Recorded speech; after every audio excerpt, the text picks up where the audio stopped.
RTP. Vamos a dar inicio justamente sobre el tema internacional. Hay que hacer un abordaje de las últimas declaraciones y sumarle a los momentos que se está viviendo en materia internacional. Juan Carlos Maldonado nos acompaña, es experto en seguridad internacional. Hablaremos sobre las opciones militares, de lo que está ocurriendo en Irán y la situación actual en Venezuela. Solo para actualizar algo, las dos declaraciones últimas del presidente Donald Trump sobre que de repente se ve como presidente interino de Venezuela, eso uno, y lo otro que no temería hacer acciones militares, ejecutar acciones militares en Irán. Bienvenido sea usted, buenos días. Hola, buenos días, un gusto estar con ustedes. Gracias por acompañarnos. Ahí la tercera que la pasé y que es importantísima, la relación con Cuba se acaba. Ya hay una declaración del presidente Donald Trump diciendo no va a haber más dinero ni petróleo para Cuba y que le suena lindo que sea Marco Rubio presidente de la isla. ¿Cómo se toman todas estas declaraciones y acciones? Con pinzas, Con con pinzas, pinzas. ok. Hay que tener muchísimo cuidado. Estamos frente a un nuevo estado de cómo las cosas se están haciendo y no se están siguiendo las reglas de que se han marcado históricamente a través del derecho internacional. Una cosa que hay que tomar muy en cuenta es que si bien los países de manera interna, la manera en la que hemos construido estados durante los últimos 250 años, es que los países tienen puertas adentro autonomía para tomar sus propias decisiones, limitar al gobierno, garantizar derechos y establecer procedimientos. Por eso tenemos constituciones, códigos orgánicos, leyes, jueces, fiscales, cárceles, pero eh, el siglo pasado tuvimos dos guerras mundiales que golpearon tan duro que la gente comenzó a preguntarse y a decir, no deberíamos tener algo parecido, pero a nivel internacional, debido a que pues en la Segunda Guerra Mundial murió más, solamente en esa guerra murió más gente que en todas las guerras pasadas juntas de toda la vida, y el golpe que ocasionó el holocausto, judíos, 6 millones de muertos, perseguidos, presos políticos y muchas cosas más que sucedieron, hicieron que a mediados del siglo pasado nos hiciéramos la pregunta de, bueno, debemos entonces desarrollar algo que para entonces era novedoso, que era el derecho internacional, que no existía y era una locura tratar de pensar en, ¿debería el mundo poder decirle a los gobernantes de otros países cómo gobernar? ¿Cuándo se pasan de la raya? ¿Cuándo podemos detenerlos? Y hemos estado desarrollando durante los últimos 80 años esta idea, tratando de ajustarla. Han sucedido cosas terribles en muchos países durante estos 80 años. No se han detenido las masacres, los abusos por parte de los gobiernos. Y hoy en día seguimos haciéndonos estas preguntas todavía. Entonces, digo que hay que tomar esto con pinzas porque en realidad es muy nuevo todavía lo que puede venir, ¿no? Y todavía estamos, digamos que, escribiendo este manual en el que mucha gente se pregunta si no es el momento de precisamente permitir algunas cosas que sucedan para evitar otras cosas peores. Cuando dices permitir ciertas cosas, yo inmediatamente lo ligo a las acciones del presidente Donald Trump. Pues, al final tú dices, sí, la di, ok, porque al final tú dices, bueno, el derecho internacional define un marco regulatorio que se estrella con la autodeterminación de los pueblos o con la autodeterminación de un presidente por una razón de narcotráfico llegar a otro país y luego decir que lo está dirigiendo. Sí, totalmente.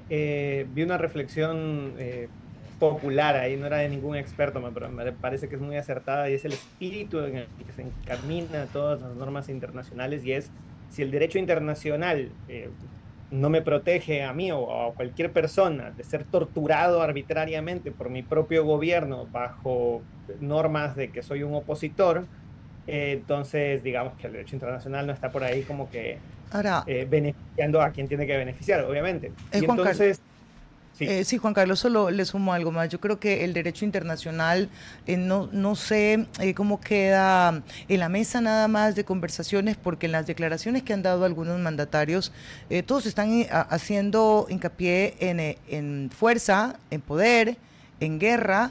La señora Giorgia Meloni hablaba incluso de pues qué postura debería tomar Italia. Ya no le compramos, cerramos la puerta con Estados Unidos, sacamos las bases. Todo está de por medio, no el derecho, sino el uso de alguna fuerza o coerción. sí, totalmente. Estados Unidos se encuentra en una posición de mucha ventaja en el aspecto en el que no puede sufrir muchas sanciones sin que el mundo esté preparado para poder enfrentar las consecuencias de esas sanciones. quizás a un país más pequeño se lo puede sancionar con decir no les vamos a comprar, no vamos a hacer, pero por ejemplo ya se ha hablado de posiciones a nivel mundial como decir, bueno, nuestro país no va a asistir al Mundial de 2026, no Ok. estamos clasificados. Vamos que Ecuador o México, cualquier país dice, bueno, pues en protesta ahora no vamos a ir al Mundial y no vamos a participar en el Mundial en el que Estados Unidos es el anfitrión y pues se acabó. Esa puede ser la manera. Los que salen perdiendo son justamente los que se niegan debido a la posición fuerte que tiene Estados Unidos a nivel geopolítico y a nivel económico, ¿no? Es decir, vamos a dejar de venderle, vamos a dejar de comprarle.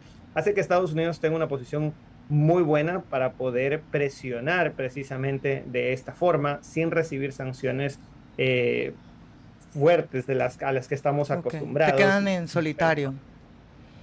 Correcto. Ujú. Entonces, esa posición de ventaja Donald Trump la está utilizando. Y precisamente tiene la ventaja de que no hay mucho más que podamos hacer, porque usualmente estamos acostumbrados, los países en el ámbito internacional están acostumbrados a sancionar con dejar de hacer, dejar de relacionarse, dejar de hablarle a otro país, estamos peleados, no, no le compro, no le No me vendo. meto contigo, sí, Y ¿no? las Estados Unidos, uno y dos, también Estados Unidos tiene la capacidad militar para poder tomar esas acciones y Oye, perdurar tiempo. Juan Carlos, Entonces, esto quizás antes de Putin, Ucrania, quizás antes de China y su fortalecimiento, no solamente como país, sino en las relaciones con países, sobre todo de nuestra región.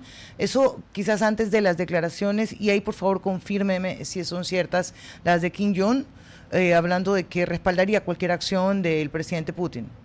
Quizás es otra realidad que no había enfrentado Estados Unidos. sí, totalmente. Y hay un tema ahí, y es que hay que entender que todavía la disuasión nuclear, de eso no se habla mucho todavía. Esperemos que no se llegue a Yo hablar, tampoco sería quiero. una verdadera tragedia.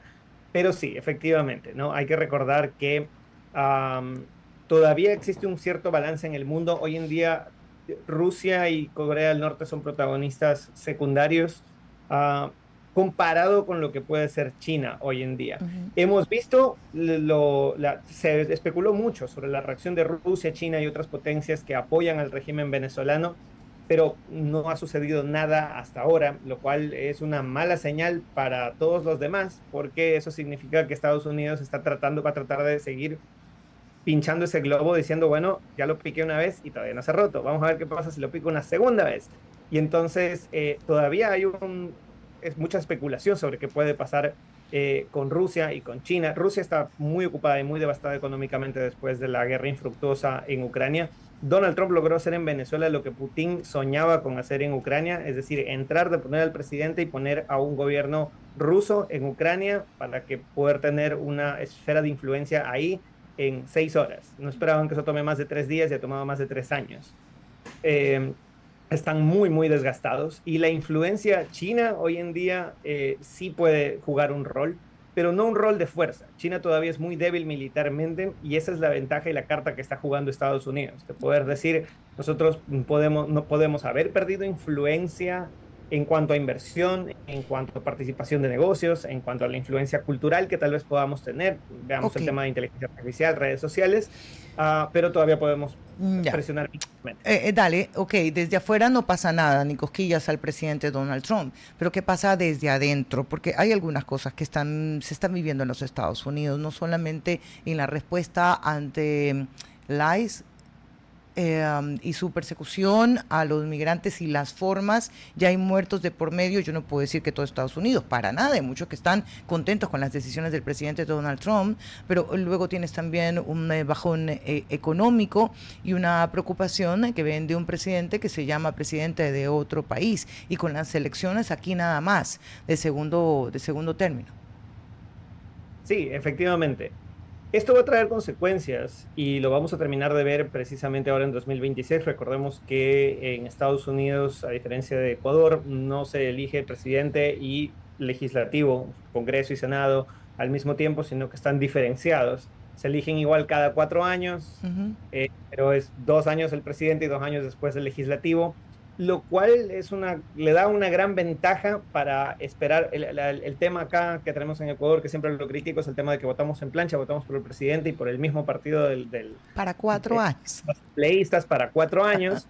Pues sería una gran ventaja tener acá ese diferenciado para darle 2 años al presidente, ver cómo lo está haciendo y ver si votamos por otros asambleístas y luego viendo cómo lo está haciendo la asamblea, votamos por otro presidente.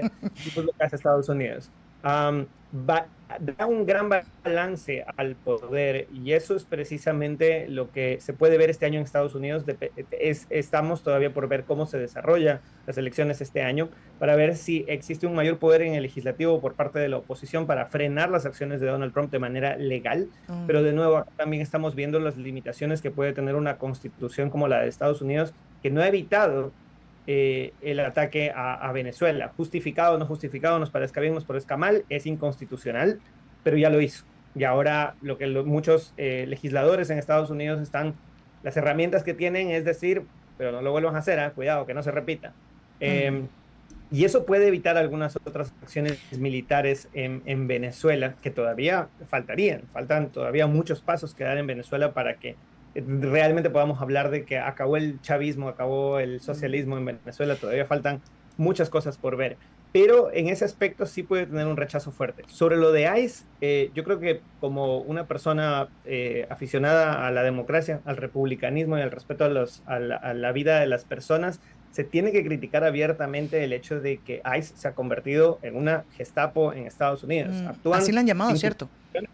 Totalmente. Es ya, o sea, estamos hablando de agentes que con la excusa de no sufrir represalias van enmascarados, lo cual es en contra de cualquier norma social y política que se pueda tener. Agentes que disparan abiertamente en contra de personas desarmadas.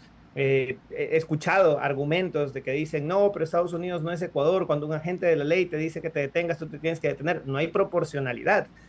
Una mujer que muere por mover el auto, por golpear levemente a un agente, incluso si lo hubiera atropellado, debe ser detenida y No sé si... enjuiciada, procesada, pero no fusilada Bien, abiertamente frente a otras pero personas en el medio de la calle. mira lo curioso, porque acá podemos llamar delincuentes a quienes salen a manifestarse y están cubiertas sus rostros, porque lo normal es que pudiéramos identificar qué persona es y en ese caso no. Quiero participar de un comentario que me hace un oyente, no sé si me autoriza a decir su nombre, pero dice, puede ser que China militarmente no esté a la altura militar de los Estados Unidos, pero China tiene 20.000 millones de dólares para invertir en América Latina. En cambio, los Estados Unidos a duras penas tiene 700 millones de dólares, es decir, no podrá competir militarmente, pero puede competir económicamente. Estados Unidos no tiene plata para invertir, tiene una deuda inmensa que no puede cumplir y que no puede cubrir tampoco. ¿Cómo lee estos datos?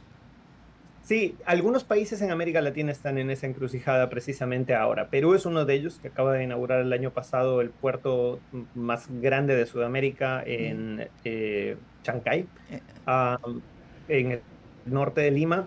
Y el presidente temporal, el presidente que tienen ahora en Perú, ha mostrado su apoyo en contra de la dictadura venezolana, a favor de Estados Unidos y toda la cosa, pero la cantidad de plata que tiene China invertida en América Latina hace que también pueda ejercer presión China para decir, tenemos plata invertida, ¿no? Cuidado donde ponen las fichas, que en cualquier momento nosotros podemos retirar ese dinero, quitar las exportaciones, pelearnos también con América Latina. Pero creo que el asunto ahora todavía es muy delicado para China, a pesar de tener tanto dinero invertido en muchos países, no solamente en América Latina, sino en África, en el resto de Asia. La influencia, como les Ok. dije, de China no es necesariamente militar, pero sí en el ámbito económico, de inversión, sobre todo de inteligencia artificial y redes sociales. Ahí hay un caso muy importante que a tener en cuenta porque parece que China no se va a involucrar de nuevo militarmente, pero en silencio está tratando de tener una estrategia en la que Bueno, le permita tener la influencia ya suficiente. hemos visto lo que China es capaz de hacer en silencio. Y antes de que el tema también abordarlo con usted, Juan Carlos, de lo que está ocurriendo en Irán, las pocas imágenes que están circulando, porque hay un apagón tecnológico, no se permite tener acceso a ningún tipo de comunicación, son de sentarse a llorar. Se tienes cadáveres ahí en el piso, se habla de más de 500, cerca de 10.000 detenciones. Esto inicia por un reclamo económico, por una depreciación de la moneda. Sale su presidente y dice, oye, vamos a dar alivios económicos, pero no son suficientes. ¿Hay alguna diferencia entre esta manifestación y las que se vivieron en el 79, la que se vivió con el Movimiento Verde o con Mujeres Libres? El tema ahora es que se han combinado más de un factor. Lo que sucedió en los años 70 fue precisamente un poco al revés, digamos, ¿no? La Ujú. revolución islámica en contra del gobierno secular que tenía Irán en ese momento, un gobierno que tenemos que admitir que era extremadamente corrupto, que tenía problemas económicos fuertísimos y con la crisis del petróleo solamente se agravó. También un odio exacerbado hacia Estados Unidos por andar defendiendo precisamente totalitarismos que sí le agradan, porque hay que admitirlo, Estados Unidos tiene posturas y bandos que no necesariamente se alinean siempre con la democracia o el Estado de Derecho. Está esta frase que probablemente alguien reconozca, que es la de tal gobernante, tal dictador podrá ser un hijo de perra, pero es nuestro hijo de perra. O sea, es como que cuidado. Pero Y si lo dices así, hasta me emocionó, Juan Carlos. Con sentido. A ver, sí, entonces hay que tener eso súper qué en cuenta. bárbaro.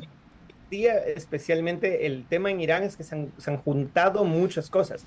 Desde hace 2 años ya han habido protestas en contra del maltrato, de cómo agentes de la ley en Irán han matado abiertamente a mujeres a golpes por no utilizar el velo de manera adecuada. Y esto ha derivado en protestas y apoyos internacionales menores, pero súper importantes en Irán, que en donde no se puede hacer mucho tampoco.